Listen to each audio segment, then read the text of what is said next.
इयत्ता 10वी, विषय मराठी, पाठ क्रमांक 2, बोलतो मराठी. या पाठाच्या लेखिका आहेत डॉक्टर निलिमा गुंडी आणि त्यांचा जन्म आहे 1952. विद्यार्थी मित्रांनो, आपण आता लेखिकेचा परिचय पाहूया.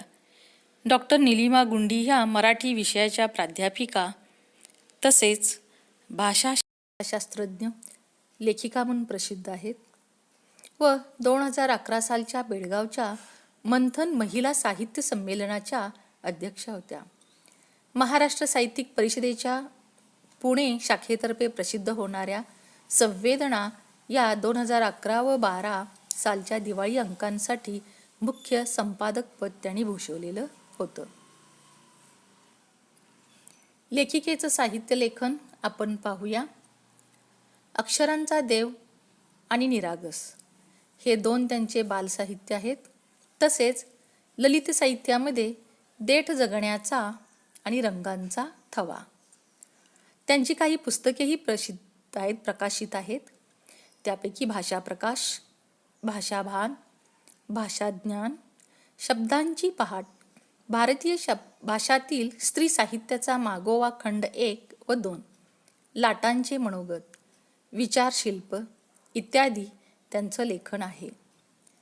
तर आता आपण पाठाची पार्श्वभूमी पाहूया.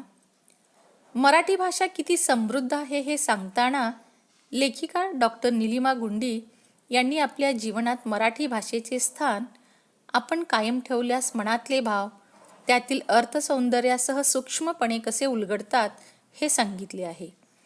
तसेच मराठी भाषेतील विविध शब्दप्रयोगांमुळे विनोद निर्मिती कशा प्रकारे होते याचे वर्णनही केले आहे.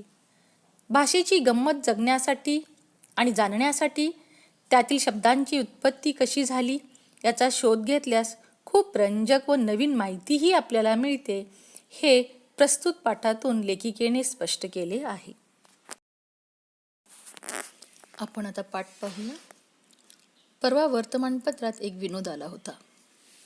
बायको म्हणाली नवऱ्याला, तुम्हाला मी उत्तप्पा बनवू का? नवरा म्हणाला, नको, मी माणूसच ठीक आहे. आली मोठी जादूगार. आता इथे विनोद निर्माण झाला आहे, कारण बनवणे हे क्रियापद तिथे शोभणारे नाही हे हल्ली हिंदी भाषेतून आपल्या स्वयंपाकघरात नको इतकं घुसलं आहे. मराठीत पोळ्या लाटणं, भाजी फोडणीस टाकणं, कढी करणे, भात रांधणे म्हणजे शिजवणे, कुकर लावणे अशा वेगवेगळ्या क्रियांसाठी वेगवेगळे शब्दप्रयोग आहेत. पण हल्ली सगळे पदार्थ फक्त बनवले जातात. मराठीत बनवणे म्हणजे तुम्हाला मला माहीतच आहे तो शब्द फसवणे असा अर्थ खरं तर रूढ आहे. त्यामुळे माणसाचं माकड आणि पुन्हा माकडाचा माणूस बनवणारा जादूगार विनोद करणाऱ्या नवऱ्याला आठवला तर आश्चर्यच नाही का मुलांनो? तर असंच मराठी ढंगाचे शब्दप्रयोग आपण नेहमी आपल्या मराठी भाषा बोलत असताना दररोज वापरत असतो. तर मराठी ढंगाचे शब्दप्रयोग ही आपल्या भाषेची एक श्रीमंतीच आहे. मराठीत मारणे हे क्रियापद घेतले तर किती वेगवेगळ्या प्रकारे वापरले जाते ते पहा, आणि हे आपल्या लक्षात येतं बघा. जसे गप्पा मारणे, उड्या मारणे, थापा मारणे, टिचकी मारणे, शिट्टी मारणे, पाकिट मारणे, जेवणावर ताव मारणे, पोहताना हातपाय मारणे, माशा मारणे इत्यादी. आता मारणे म्हणजे आपल्याला अर्थ माहीत आहे त्याचा. मारणे म्हणजे मार देणे हा अर्थ यात कुठेही आलेला नाही. गप्पा मारणे इथं मार आहे का? नाही. उड्या मारणे मार आहे का? नाही. थापा मारणे इथं मार देणे तर अजिबात नाही. टिचकी मारणे असे अनेक शब्दप्रयोग आपण वापरतो. तर हीच तर आपल्या मराठी भाषेची गंमत आहे, आणि हेच लेखिका आपल्याला इथं ह्या शब्दांची गंमत कशी आहे आणि आपण जी आपली मातृभाषा मराठी जी अमृता समान आहे, जी अमृताशी पैजा जिंकते असं ज्ञानेश्वरांनी सांगितलेलं आहे, ही आपली मराठी भाषा खरोखरच अतिशय गमतीशीर आहे. शब्दप्रयोगाप्रमाणे वाक्प्रचार ही देखील भाषेची खास शैली असते. खस्ता खाणे मध्ये खस्ता हा खाद्यपदार्थ नाही, आता खाणे म्हणजे आपल्याला काहीतरी वाटतं की खायचा पदार्थ असणार आहे, तो एक खाद्यपदार्थ असणार आहे. पण इथं खस्ता खाणे म्हणजे खस्ता हा खाद्यपदार्थ नाही, हे माहीत आहे ना. तसेच कंठस्नान घालणे हा वाक्प्रचार युद्धविषयीच्या बातम्यांमध्ये असतो. कंठस्नान घालणे म्हणजे गळ्याखालून अंघोळ घालणे असा शब्दशः अर्थ नाही. खांद्याला खांदा लावणे म्हणजे सहकार्य करणे आणि खांदा देणे, फरक बघा मुलांनो. खांद्याला खांदा लावणे म्हणजे सहकार्य करणे आणि खांदा देणे म्हणजे प्रेताला खांदा देणे, यातला फरक ही लक्षात आपण घ्यायला हवा. एकाऐवजी दुसरे क्रियापद वापरले तर अर्थाचा अनर्थ होईल. अशी अनेक उदाहरणे देता येतील. त्यासाठी शब्दकोश वापरण्याची सवय करायला हवी. अक्कलवान म्हणजे हुशार, पण अकलेचा कांदा म्हणजे अतिशहाणा हे माहीत नसेल तर कोण आपले खरे कौतुक करतोय की फिरकी घेतोय हेच आपल्याला कळणार नाही. तर वरती आपण शब्द बघितला वाक्प्रचार खस्ता खाणे. खस्ता खाणे म्हणजे काय? खूप कष्ट करणे, खूप हाल अपेष्टा सहन करणे, सोसणे, श्रम करणे. आता दुसरं जे वाक्प्रचार आहे कंठस्नान घालणे, तर जीवे मारणे किंवा ठार मारणे हा ह्याचा अर्थ होतो. आता खांद्याला खांदा लावणे म्हणजे सहकार्य करणे, हे तुमच्या लक्षात आलं. मग हे शब्द प्रयोग आपण जे वेगवेगळ्या ठिकाणी वेगवेगळ्या अर्थाने वापरत असतो हे आपल्याला लक्षात यायला हवं. तर क्रियापद वापरताना त्यापूर्वी नामाला कोणता प्रत्यय लावायचा असतो हे नीट माहीत नसले तरी देखील अर्थाचा गोंधळ होतो. उदाहरण पहा. अंगाला लावणे आणि अंगावर घेणे, तिला हसणे, तिची चेष्टा करणे या अर्थी, आणि तिच्याशी हसणे, सहजपणे हसणे, यात प्रत्यय महत्त्वाचा आहे. हल्ली सार्वजनिक समारंभामध्ये आणि वाहिन्यांवर प्रत्ययांची जागा अनेकदा चुकलेली असते. उदाहरण बघूया. तुझी मदत करणे याऐवजी तुला मदत करणे हवे, होय ना? तर त्यांचे धन्यवाद याऐवजी त्यांना धन्यवाद असे म्हणायला हवे. तर भाषेमध्ये अनेक शब्द सतत येत असतात कारण ती नदीसारखी प्रवाही आहे. बघा लेखिका काय म्हणते की भाषेमध्ये अनेक शब्द येत असतात आणि ती कशाची उपमा दिलेली आहे? नदीची उपमा दिलेली आहे. ती नदीसारखी प्रवाही असते भाषा ही आपली, मग कोणती असो. आपण ही संगणकासंबंधी अनेक नवे इंग्रजी शब्द सातत्याने आत्मसात केले आहेत. मराठीने आजवर संस्कृत, फारसी, अरबी, कन्नड, इंग्रजी अशा अनेक भाषांमधले शब्द आपले मानले आहेत. आता टेबल हा शब्द आता आपल्याला परका वाटत नाही, पण गरज नसताना इतर भाषांमधले शब्द आणि तेही मराठी भाषेचे व्याकरण झुगारून वापरणे योग्य नाही. तर त्याच्यामध्ये आता टेबल म्हटलं की आपल्याला माहीत आहे चारपाई वगैरे म्हणतो मराठीमध्ये, पण हा आपण शब्दप्रयोग कधी केला का? कधीच केला नाही. इंग्लिशमध्ये ऑपरेशन वगैरे ह्या ग्रामीण भागातल्या स्त्रिया पण अशा म्हणतात, पण ऑपरेशन हा शुद्ध तर शब्द असा उच्चार नसतोच. पण सगळ्यांना आता शस्त्रक्रिया म्हटलं की लवकर लक्षात येणारच नाही, कारण इतके शब्द आज संस्कृत असू दे, फारसी असू दे, अरबी असू दे, कन्नड असू दे किंवा इंग्रजी असू दे, ह्या अनेक भाषांमधले शब्द नेहमी वापरल्या गेल्यामुळे ते समाजामध्ये आता रूढ झालेले आहेत. आता आणखीन एक उदाहरण लेखिका काय देतात पहा. मी स्टडी केली म्हणण्यातून काय नवीन अर्थ कळतो? त्याऐवजी मी अभ्यास केला म्हणणं योग्य नाही का? खरोखर मी स्टडी केली. स्टडी हा शब्द इंग्रजी आपण वापरायला नको. खरं तर आपल्याला मराठी भाषेवरती इतकं प्रेम आहे, आपण मायबोली मराठी म्हणतो, आपली माता म्हणतो, तर हे मराठी बोलत असताना आपण इंग्रजी शब्द शक्यतो टाळायला हवे असं लेखिका इथं आपल्याला सांगते. तर भाषेतली गंमत जाणून घेण्याचा एक मार्ग म्हणजे शब्दांची व्युत्पत्ती शोधणे. यातून आपल्याला खूप नवी माहिती मिळते. मोरांबा या शब्दातल्या मोराचा मयुराशी संबंध नसून मोरस म्हणजे साखरेशी. जुन्या काळी साखर मॉरिशसवरून यायची म्हणून मोरस संबंध आहे आणि शब्दांची पाळेमुळे किती दूरवर पसरलेली असतात हे त्यातून कळते. बघा ही तर भाषेतली गंमत आहे. आता साखरेशी संबंध कशाचा आला? मोरस. मोरस म्हणजे साखर, पण त्याला मोरस का म्हटलेलं आहे?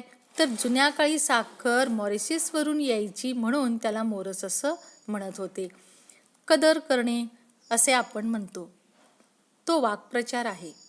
कद्र या अरबी शब्दापासून कदर म्हणजे गुणांची पारख हा शब्द आपण घेतला आहे. शब्दांच्या मुळाकडे गेलो की आपल्या चुकाही होत नाहीत. उदाहरण अणुसया असे नाव नसून ते अनसूया असे आहे. अन अधिक असूया अशी त्यातील संधी आहे. मनात असूया, असूया म्हणजे इथे अर्थ आहे मत्सर. तर नसलेली अशी ती अनसूया हे कळल्यावर शब्द मनात पक्का रुजतो. तसेच जरा जर्जर या संस्कृतमधून आलेल्या शब्दाचा अर्थ आहे वार्धक्याने विकल झालेला. यातील ज चे उच्चार तालव्य ज आहेत, तर जरा थोडे.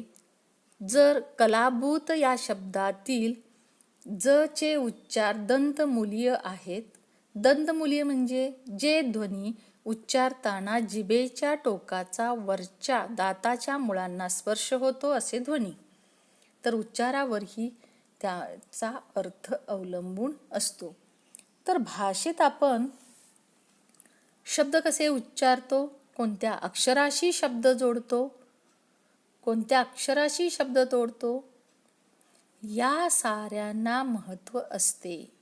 सूतकताई हा शब्द जर सूतकताई असा लिहिला तर कसं वाटेल? तसंच अक्षरशः हा शब्द लिहिताना अक्षरशः असा कोणा मुलाचे नाव करून टाकणे बरोबर आहे का?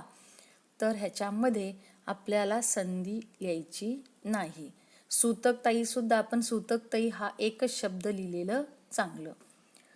पुराणातली वांगी पुराणात या म्हणीचा अर्थ शोधण्यासाठी सगळ्या पुराणांमध्ये वांग्याशी संबंधित काय गोष्ट आली आहे हा शोध म्हणजे फुकट उद्योग ठरेल.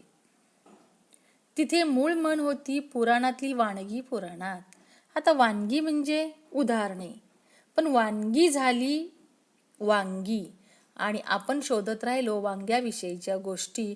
अशी खरोखर शब्दांमध्ये आपण जर बदल केला, थोडीशी काना वेलांटी मात्रा थोडंसं अक्षर कमी जास्त किंवा काना मात्रा वेलांटीचा जरी फरक पडला तर अशी आपली शब्दांविषयीची फजिती होते आणि अर्थसुद्धा आपल्याला वेगळे लावतात आणि लागले जातात. काही वेळा दोन शब्दरूपे सारखी असतात आणि ती चकवतात. उदाहरण पाहूया. राजाचे कलेवर प्रेम होते. आणि दुसरे एक उदाहरण आहे ते कलेवरच पाहूया. अपघातस्थळी कडेला एक कलेवर पडले होते. आता पहिलं उदाहरण आहे राजाचे कलेवर प्रेम होते आणि दुसरं उदाहरण आहे अपघातस्थळी कडेला एक कलेवर पडले होते. आता पहिल्या वाक्यात कलेवर हे शब्दरूप कला या शब्दाचे सप्तमी विभक्तीचे रूप आहे. तर दुसऱ्या वाक्यात कलेवर हे नाम असून त्याचा अर्थ शव असा आहे. तर भाषेतील देवाणघेवाण सुरळीत चालावी व भाषेत सुसूत्रता यावी याकरता भाषेचे काही नियम पण आहेत मुलांनो. तर लेखिकेच्या मते मराठी भाषा ही आपली माते समान आहे. या मातृभाषेने आपले भावजीवन घडवले आहे. तर आपल्याला आपल्या भावना व्यक्त करण्यासाठी या भाषेचा आधार दिलेला आहे. तेव्हा तिचीही थोरवी समजून घेऊन तिला सन्मान आपण दिलाच पाहिजे.